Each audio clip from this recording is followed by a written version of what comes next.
Ang ating speaker ay isang early childhood educator, center director, curriculum designer at ECD trainer. Naging consultant din siya ng Department of Education sa pagbuo ng National Kindergarten Teachers Guide at ng joint ECD project of the Australian Government Department of Social Welfare and Development. Co-author din siya ng first course module on the foundations of early childhood education of Rex Education. Currently, siya ay nagtuturo at incoming chairperson ng Early Childhood Education Department ng Miriam College. Let's all welcome Miss April Umali Macan. Good morning, Miss April!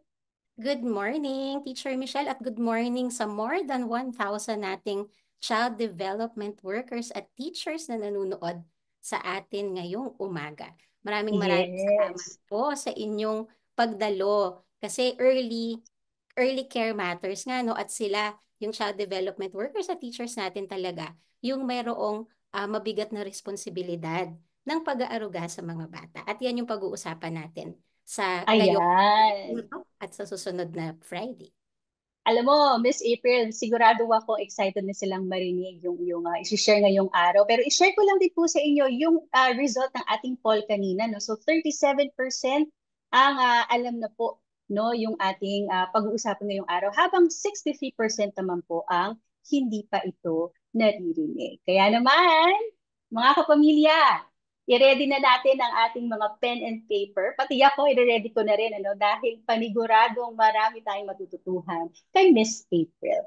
Mag-take tayo ng notes ha. Kaya naman, go ahead, Miss April. Ayan, so doon po sa mga nagsabi na hindi pa nila alam kung ano ang nurturing care framework, ito po ay para sa inyo. At syempre para na rin doon sa mga kahit nakakaalam na no, ng nurturing care framework, ay magbibigay tayo ng overview kung ano ito at pagkatapos ay i-discuss deeply pa ng ating mga ibang resource speakers ngayon at sa susunod pang araw ng ating conference. So ano ba yung nurturing care framework?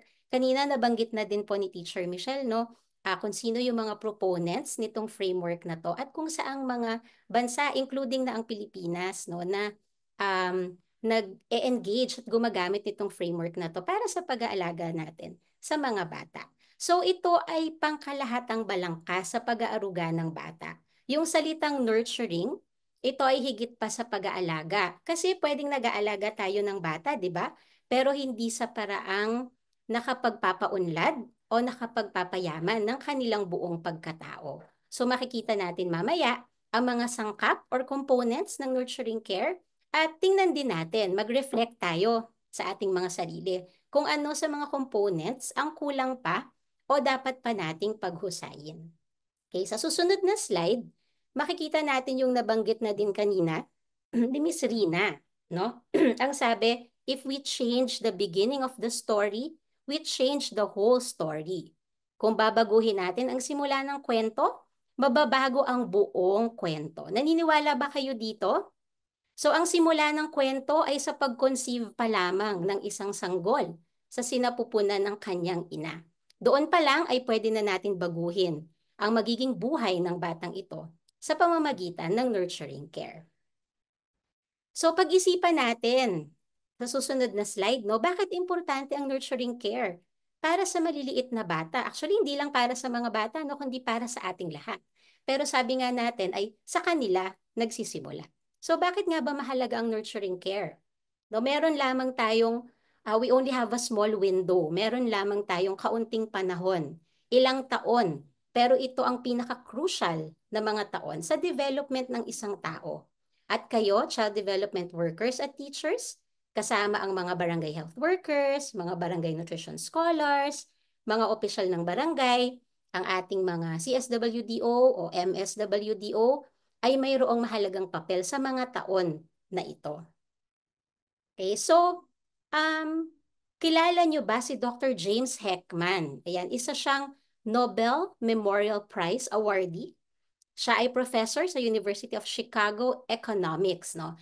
Meron siyang tinatawag na Heckman equation. So kahit hindi kayo magaling sa math, madali lang 'to maintindihan, no? Ang sinasabi niya, sa bawat isang dolyar na investment sa early childhood, $16 ang balik nito. No, kung sa pesos 'yan, magkano na ba yung ano ngayon, yung peso ngayon sa dollar? I think 55 point something, no? So kunwari 56 pesos ang investment mo sa early childhood, babalik ito ng 895 pesos. So imagine, wala pang 100 piso yung ininvest mo, pero ang balik sa'yo ay almost 1,000 pesos. So ganyan daw po kapag nag-invest tayo sa early childhood.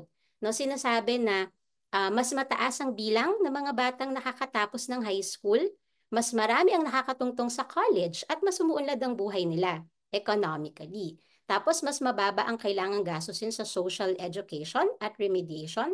Mas mababa ang pagdepende nila sa social welfare ng ating bansa at maging ang mga krimen, no, even the crimes are decreased, ay bumababa. So, tingnan natin ito. Ano bang ibig sabihin nito? Kapag nakapagbibigay tayo ng quality early childhood development, masanda ang mga bata sa formal schooling. So, yung mga bata ngayon na nasa ating mga child development centers, ay sila yung pupunta, no, sa formal schooling na nagsisimula sa kinder, no, hanggang grade 12 at hanggang sila ay pumunta sa tertiary education. So sa simula pa lang, no, kapag nahanda natin sila, kapag quality yung early childhood education natin at development, nagiging handa sila para dito, no, para pumasok sa paaralan. Kapag handa naman sila sa formal schooling, mas kaya na nilang magbasa by grade 3. 'Di ba? Napakalaki nung halaga nito, no? Kung naririnig natin yung mga PISA, yung mga assessment o international assessments na hindi masyadong maganda yung performance ng Pilipinas, sinasabi na kailangan magsimula tayo sa early childhood. Dahil dito pa lang, no, kapag nahanda na natin sila, mas umaaga or mas kaya nilang magbasa. At reading is very important, 'di ba? Sa pagkatuto ng isang tao. So bababa din ang gastos para sa tutor. Kasi natuto sila at the right time, hindi na nila kailangan ng extra work, no, ng tutor or ng remediation, ng remedial sessions. Kapag kaya naman na nilang magbasa, by grade 3, mas malaki ang chance na makagraduate sila ng high school. 'Di ba? Talagang ano siya, no, naglaladder siya. Kapag naman nakagraduate na ng high school ang mga bata, makakatuloy sila sa pagpasok sa college or sa university. At ito ay very beneficial, no, para sa mga company. So pinag-usapan na natin yung trabaho, no, kahit nasa early childhood pa lang tayo. Dahil better educated ang mga employees, ang mga papasok sa mga companies. Tapos, ang bata na ito, na sinimulan natin na maganda ang foundation from early childhood, kapag siya ay lumaki na, no, siya ay magiging isang confident at accomplished na adult.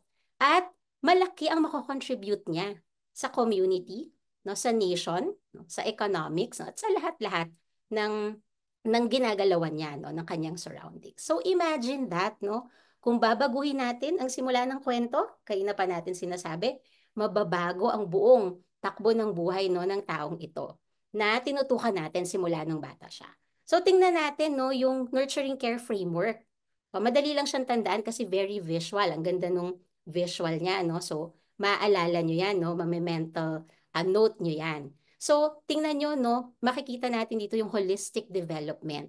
So, may mga components na i-delve into pa ng ating mga resource persons. No? Pero ang mga components na ito ay hindi lang tumutugon sa isang aspeto ng development ng bata. No? Tumutugon ito sa pangangailangang pisikal, sosyal, emosyonal, at kognitibo o mental or intellectual ng isang bata. So isa-isahin natin ang mga components na to, no? Pero overview lang. So magsisimula tayo sa good health. At ang good health, no, or yung kalusugan ay hindi lang para sa mga bata, no? Parehong health, no, refers to the health and well-being of the children and their caregivers. Kasama na yung parents at kasama rin kayo at child development workers and teachers. Bakit dalawa sila? Why both? Kasi alam natin na ang physical and mental health of caregivers can affect their ability to care for their child. 'Di ba? Yung kapag buntis ang isang ina, hindi lang naman yung baby, no, yung binibigyan natin ng pansin. Binibigyan natin ng pansin din yung kalusugan ng nanay, no? So kasama dito yung mga programa sa inyong barangay or sa inyong mga city, katulad ng family planning, katulad ng HIV testing, prevention ng mother to child transmission of HIV. Kasama rin dito yung essential newborn care, Ayan, di ba dapat ang mga bata ay merong newborn screening, kasama yung kangaroo care for small babies, no? Yung dapat skin-to-skin contact at laging um, hinahawakan ang mga bata, no? Immunization of mother and child, yung mga bakuna, pati sa nanay, hindi lang dun sa baby. Growth monitoring and counseling na alam ko ginagawa ng ating mga BHW, promotion of health and well-being, including healthcare seeking behavior. Yung mga programa natin para mahikayat natin yung mga nanay at mga bata na bumisita lagi sa barangay health centers, no, at magpakita sa ating mga doktor para ma-monitor ang kanilang health. Prevention and treatment of childhood illness and caregiver physical and mental health problems. So laging kasama yung caregiver, no, hindi lang yung bata. So kasi kung may sakit ang caregiver, hindi rin niya maaaruga ng mabuti yung kanyang alaga. So yon. At care for children with developmental difficulties or disabilities. Kasama po yan dito sa good health na component. Okay, tingnan naman natin yung susunod. Ano yung susunod na component? Ito ay ang adequate nutrition. So, para mas ma-emphasize, usually kasi pinagsasama natin yung health and nutrition, no? Pero dito, sa nurturing care, magkahiwalay sila kasi equally important sila. Actually, very, very important ang adequate nutrition. Doon na po tayo sa next slide, please. Yan, very important ang nutrisyon sa both sa nanay at sa mga nag-aalaga ng mga bata at sa mga bata. No? Alam natin na yung nutritional status ng isang ina habang siya ay nagbubuntis ay nakakaapekto sa kanyang kalusugan at nakakaapekto rin sa kanyang well-being. No? At nakakaapekto to dun sa kanyang unborn child, dun sa dinadala niyang bata sa kanyang sinapupunan.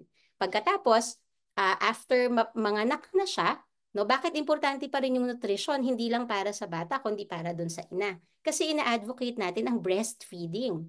'Di ba? Exclusive breastfeeding for the first 6 months. Ibig sabihin, kung ano yung kinakain ng nanay, kung ano yung nutrisyon ng nanay, ay mapapasa niya sa kanyang anak, no? Kasi magbe-breastfeed siya.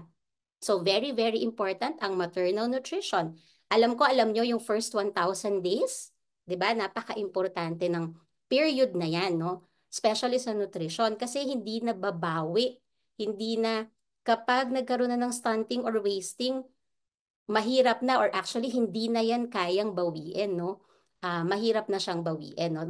Malalaman natin yan doon sa part na meron tayong nutrition na session, no? So, maternal nutrition is very important. Early initiation and exclusive breastfeeding, sabi ko nga, no, for 6 months. And after 6 months, magbe-breastfeed pa rin with complementary feeding. So, hindi rin dapat nagsa-stop hanggang 2 years old nga daw, no, yung best for breastfeeding. And then, micronutrient supplementation for mother and child na sabihin nyo sa akin kung ginagawa nyo to, no, sa mga barangay health centers, di ba, meron tayong micronutrient supplementation, yung mga vitamins, di ba, na binibigay natin sa mga bata at sa mga ina. Adequate physical activity, no, kailangan alam natin, naglabas ang World Health Organization no, kung gaano karaming oras, ilang oras dapat natutulog ang mga bata at a particular age, no? Ilang oras dapat yung hindi sila active at ilang oras dapat yung active sila physically. No? At ito ay guidelines na makakatulong sa atin, no? Para pag nag-monitor tayo ng mga bata, ay alam natin na parang kailangan gumagalaw yung mga bata, no? Dapat meron silang adequate physical activity. At sleep, very important po yung tulog, yung pahinga. No, kung tayong mga adults ay nagpupuyat tayo, dapat yung mga bata ay hindi. Actually tayo, hindi rin tayo dapat nagpupuyat, no? Kailangan meron tayong sapat na tulog at sapat na pahinga. Kasama yan sa pag-isip natin ng maayos at sa pag-perform natin ang ating mga daily tasks ng maayos. At management of moderate and severe malnutrition na prevalent sa ating bansa, no, sa ating mga maliliit na bata. At hindi lang 'yon, no, pati yung pagiging overweight at pagiging obese, hindi porket malusog, mataba ang isang bata ay tama yung nutrisyon niya. Kasi malnutrition din 'yon, no, malnourished din ang isang bata na over sa timbang na kailangan sa kanyang age, no. So yung overweight and obesity. Okay. So pang-ilan na 'yon? So good health yung una. Pangalawa ay adequate nutrition. Ang pangatlo ay safety and security. Ako, isa pa tong napakahalaga na component ng nurturing care. Lahat sila ay mahalaga, no? Equally important.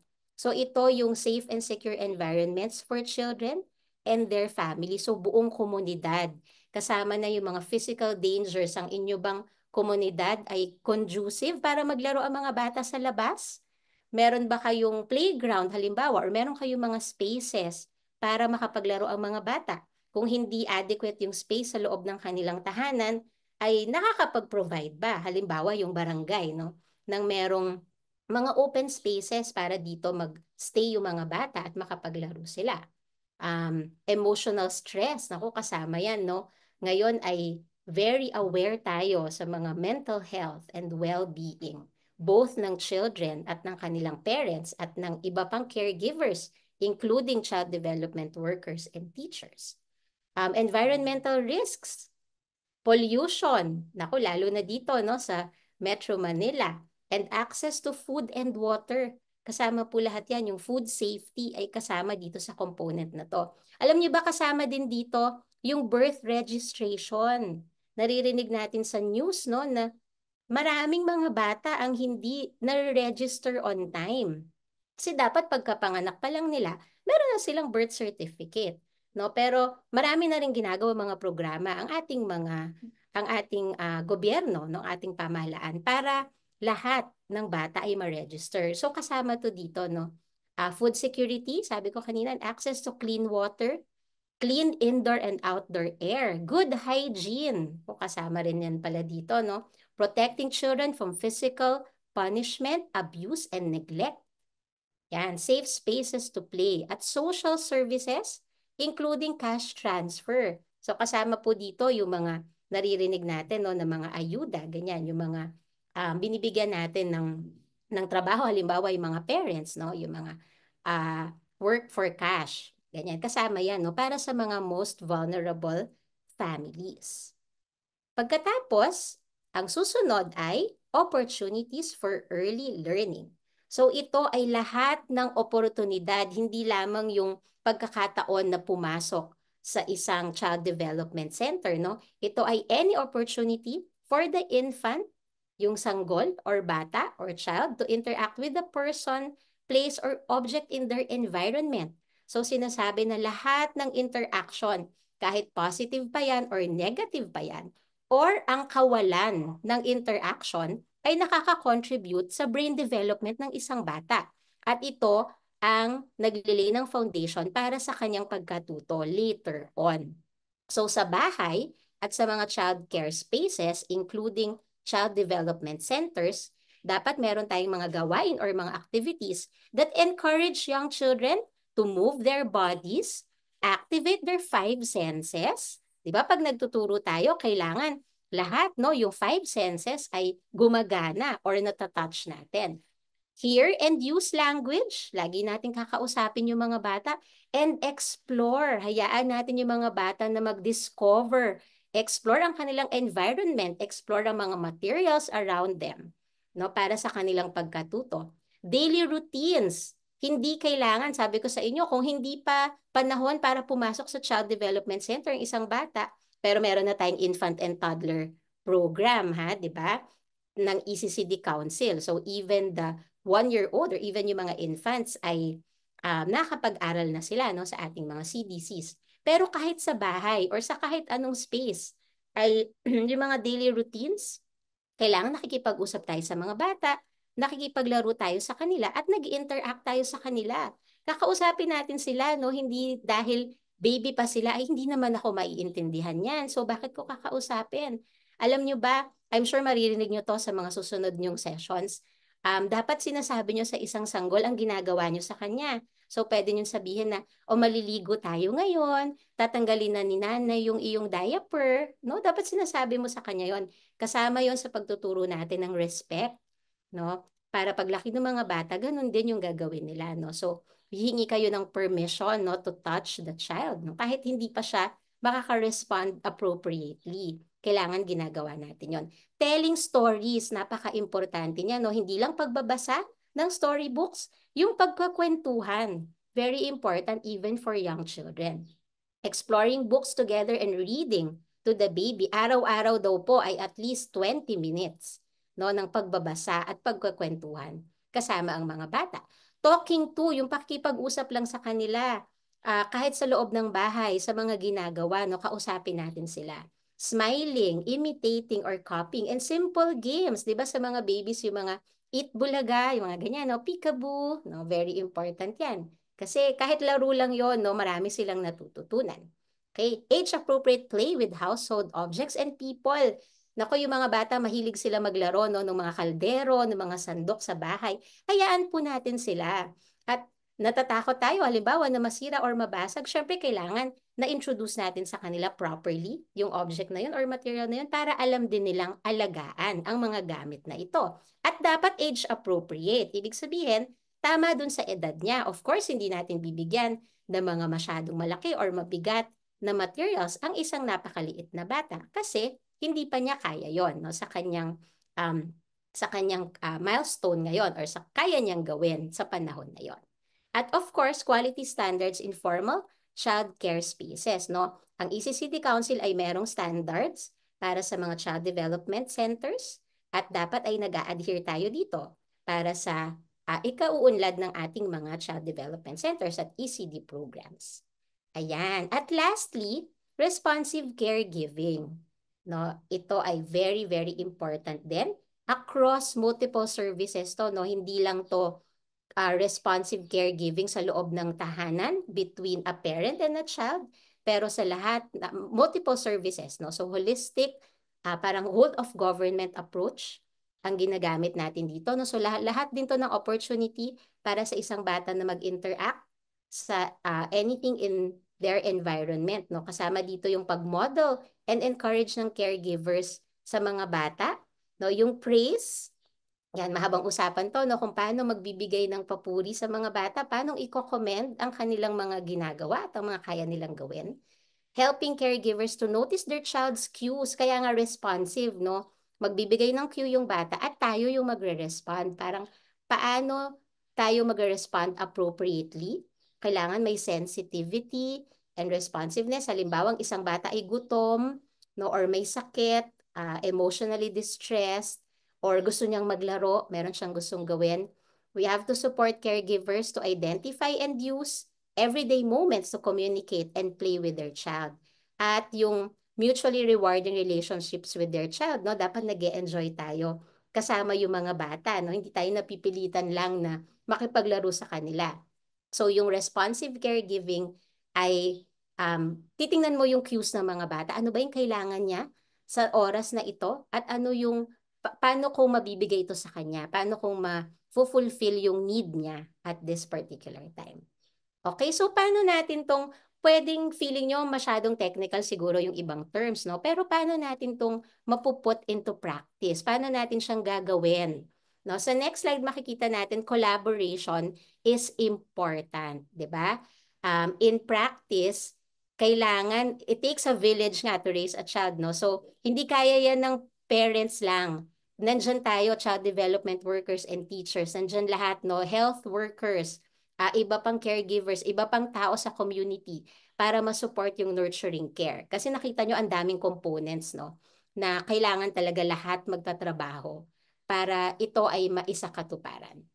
Susunod, kailangan sustained yung interventions, no? Lalo na sa health and nutrition initiatives galing sa community at sa LGU papunta sa ating mga tahanan. Sustained meaning dapat tuloy-tuloy yan, no? Hindi yan dapat, okay, once a year lang ginagawa. Hindi gano'n, no? So, kailangan tuloy-tuloy yan at nauulit sa bahay. Nagagawa natin sa bahay. Home-based practice. Kasi hindi naman nga everyday, 3 meals a day ay meron tayong mga supplementary feeding programs, no? So, dapat natuturuan natin yung mga parents kung paanong mag-prepare ng mga pagkaing masustansya sa bahay at natuturuan din ng mga teachers natin, yung mga parents, paano gawin yung mga activities natin, no, na developmentally appropriate sa ating mga tahanan. Para ito, sa isang lasting impact sa development ng mga children. At ang isa pa ay support networks and training for ECCD service providers. So katulad ng ginagawa natin ngayon, no? This is a training, this is a conference for ECD service providers to equip you with knowledge and skills to provide nurturing care. So kung pumasok kayo dito sa conference na to kanina, yung 60+% na nagsasabing, hindi pa namin alam kung ano yung nurturing care, hindi pa namin yan naririnig. Sana today at sa susunod na Biyernes, pagkatapos ng conference na to, ay confidently masasabi nyo na, alam ko na yung nurturing care at gagawin ko to sa aking practice bilang child development worker and teacher. So, tingnan nyo ulit, finally, yung framework dahil dito magre-revolve lahat ng ating mga pag-uusapan. Doon sa next slide, pakita natin sa kanila ulit yung framework. Yan. So, dito magre-revolve lahat ng pag-uusapan natin no, sa susunod na oras at sa isa pang araw. No, sa ating more than 2,000 viewers na daw ngayon. O, sabi, di ba? Okay, so nakita natin, di ba, ang mga bata na naka-receive ng nurturing care, sila yung more likely magsasucceed sa school, sila yung healthier, at sila yung magiging more productive members of our society. So, thank you so much po. Sana ay may napulot kayo sa aking short talk. Maraming salamat po sa pagsama sa amin, Miss April.